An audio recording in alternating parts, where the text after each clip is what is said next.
अग खरंच तुला सांगतो मी माझ्या जीव ग, कापसावा निघाल तुझे मऊ मऊ ग. अग खरंच तुला सांगतो मी माझ्या जीव ग, काय कापसावा निघाल तुझे मऊ मऊ ग.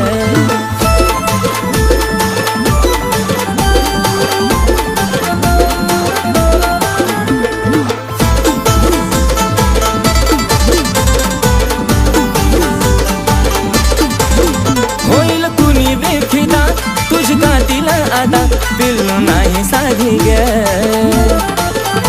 मिठी मारली जावा मला वाटली सतावा, जणू हाय तू गादी ग. ओठावर गुलाबाची ठेवली पाकळी, केसाची बट ती उडती मोकळी, त्यात तुझे